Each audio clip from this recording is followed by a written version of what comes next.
ಆತ್ಮೀಯ ಬಂಧುಗಳೇ, ಶ್ರೀಮದ್ ಭಾಗವತಂ ಸ್ಕಂದ 3 ಭಾಗ 2 ಅಧ್ಯಾಯ 21 ಮನು ಕರ್ದಮ ಸಂವಾದ. ಇದರಿಂದ ಇವತ್ತು 22ನೇ ಶ್ಲೋಕವನ್ನು ತಿಳ್ಕೊಳ್ಳೋಣ. ಶ್ಲೋಕ 22.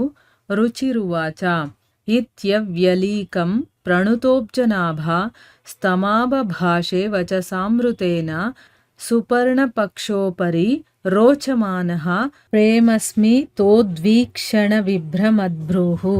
ಅನುವಾದ. ಮೈತ್ರೇಯರು ಹೀಗೆ ಮಾತುಗಳನ್ನು ಮುಂದುವರಿಸಿದರು.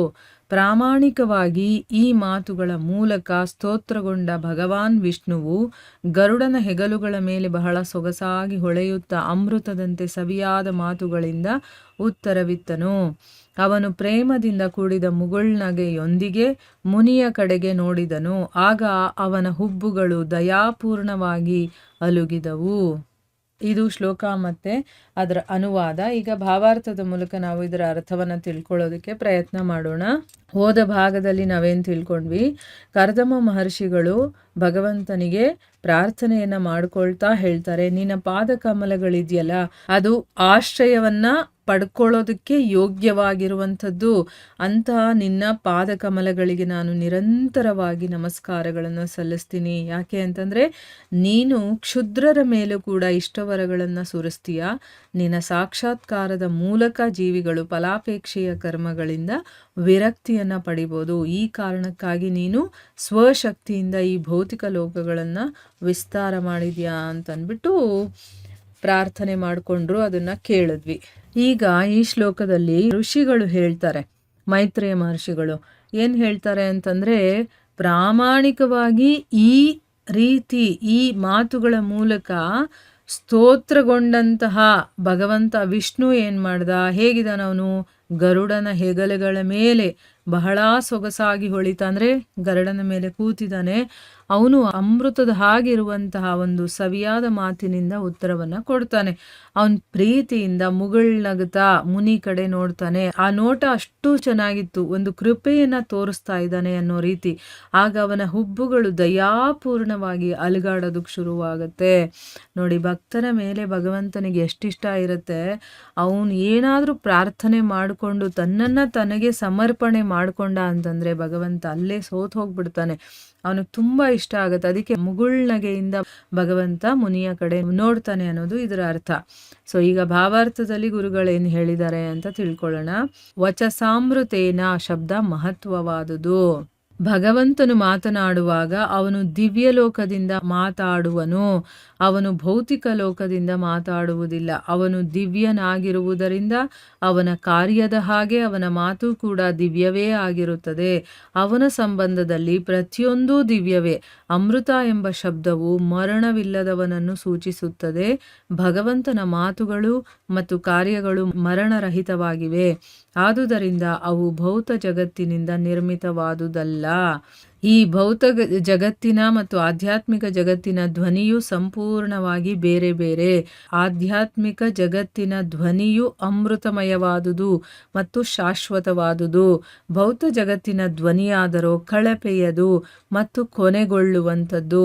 ಇಲ್ಲೇನು ಹೇಳ್ತಾ ಇದ್ದಾರೆ ಗುರುಗಳು ಅಂತಂದರೆ, ವಚಸಾಮೃತೇನ ಅನ್ನುವಂಥ ಶಬ್ದ ತುಂಬಾನೇ ಮಹತ್ವವಾಗಿರುವಂಥದ್ದು.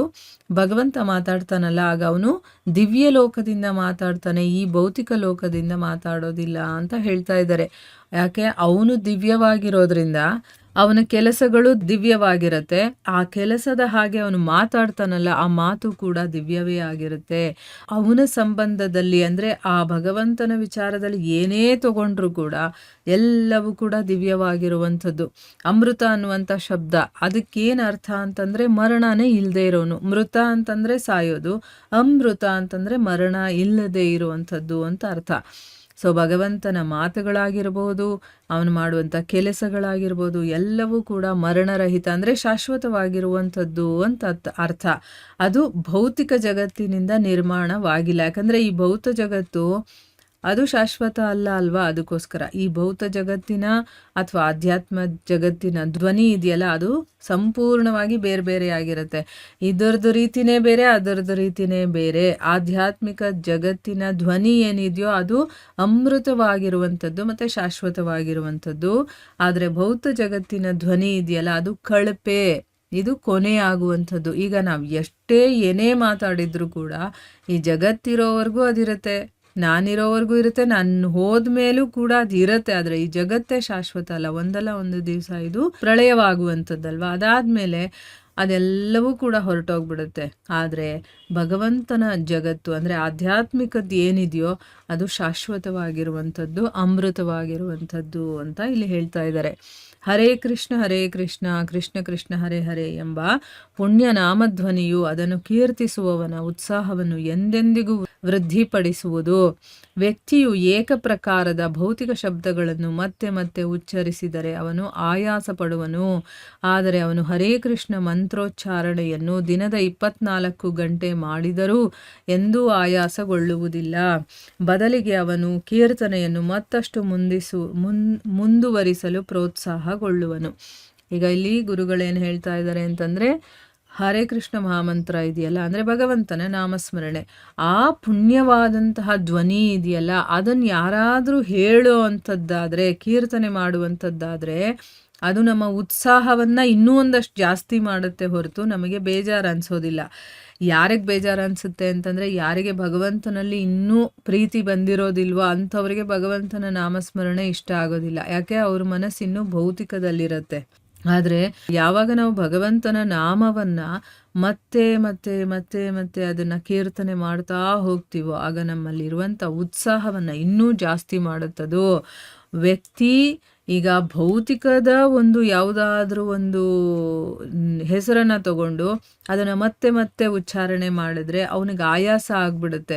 ಅದೇ ಭಗವಂತನ ನಾಮಸ್ಮರಣೆಯನ್ನು ಅಥವಾ ಮಂತ್ರೋಚ್ಚಾರಣೆಯನ್ನು ದಿನದ 24 ಗಂಟೆ ಮಾಡಿದ್ರೂ ಕೂಡ ಅವನಿಗೆ ಆಯಾಸ ಅನ್ನೋದು ಆಗೋದಿಲ್ಲ. ಬದಲಿಗೆ ಏನು ಅಂತಂದರೆ ಇನ್ನಷ್ಟು ಮಾಡಬೇಕು ಅಂತ ಅವನಿಗಿಷ್ಟ ಆಗುತ್ತೆ. ಈಗ ನೋಡಿ, ಯಾವುದಾದ್ರೂ ಒಂದು ಕತೆ ಪುಸ್ತಕನ ಓದಿದ್ರೆ ಅದನ್ನು ಒಂದು ಸ್ವಲ್ಪ ಓದೋಷ್ಟರಲ್ಲಿ ನಮ್ಗೆ ನಿದ್ದೆ ಬರೋಂಗಾಗುತ್ತೆ, ಅಥವಾ ನಾಳೆ ಓದೋಣ ಅಂತ ಅನಿಸುತ್ತೆ, ಸಾಕು ಅನಿಸುತ್ತೆ. ಒಂದಷ್ಟೊತ್ತು ಮಾತ್ರ ಓದೋಕ್ಕೆ ಸಾಧ್ಯ, ನಾವು ಕಂಟಿನ್ಯೂಸ್ ಆಗಿ ಓದೋದಕ್ಕೆ ಆಗೋದಿಲ್ಲ.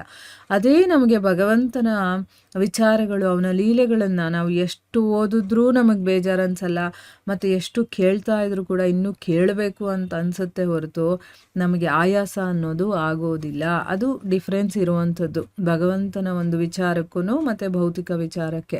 ನಮಗಿನ್ನೂ ಮಾಡಬೇಕು ಅನ್ನುವಂಥ ಪ್ರೋತ್ಸಾಹ ಬರುತ್ತೆ ಹೊರತು ಸಾಕು ಅನಿಸೋದಿಲ್ಲ.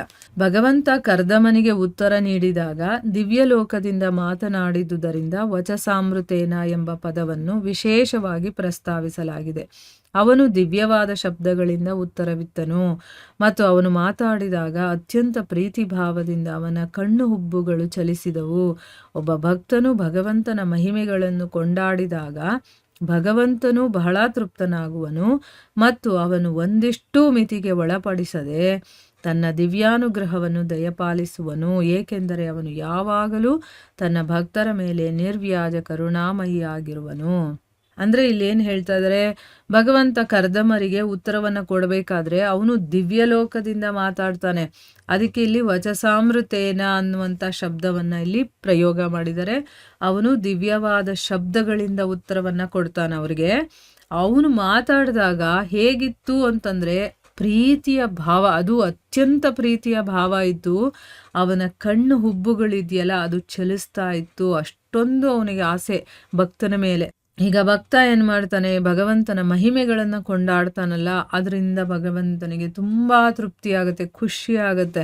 ಅವನು ಏನು ಮಾಡ್ತಾನೆ, ಅವನು ಎಷ್ಟರ ಮಟ್ಟಿಗೆ ತನ್ನನ್ನು ಹೊಗಳಿ ಹಾಡಿ ತನ್ನ ಸ್ತುತಿ ಮಾಡಿರ್ತಾನೋ ಅದೇ ಮಟ್ಟಿಗೆ ಅವನಿಗೂ ಕೂಡ ಅನುಗ್ರಹವನ್ನು ದಯಪಾಲಿಸ್ತಾನೆ ಅವನು. ಯಾಕೆ ಅಂತಂದರೆ ಅವನು ಯಾವಾಗಲೂ ತನ್ನ ಭಕ್ತನ ಮೇಲೆ ಅವನು ನಿರ್ವ್ಯಾಜ ಕರುಣೆಯನ್ನು ಇಟ್ಟಿರ್ತಾನೆ. ಬೇಕಾದಷ್ಟು ಅವನಿಗೆ ಪ್ರೀತಿ ತೋರಿಸ್ತಾನೆ. ಭಕ್ತರು ಭಗವಂತನನ್ನು ಎಷ್ಟು ಪ್ರೀತಿಸ್ತಾರೋ ಅದಕ್ಕಿಂತ ಹೆಚ್ಚು ಮಟ್ಟಿಗೆ ಭಗವಂತ ಭಕ್ತರನ್ನು ಪ್ರೀತಿಸ್ತಾನೆ. ಸೊ ಇಲ್ಲಿಗೆ ನಾವು ನಿಲ್ಲಿಸೋಣ. ಹರೇ ಕೃಷ್ಣ.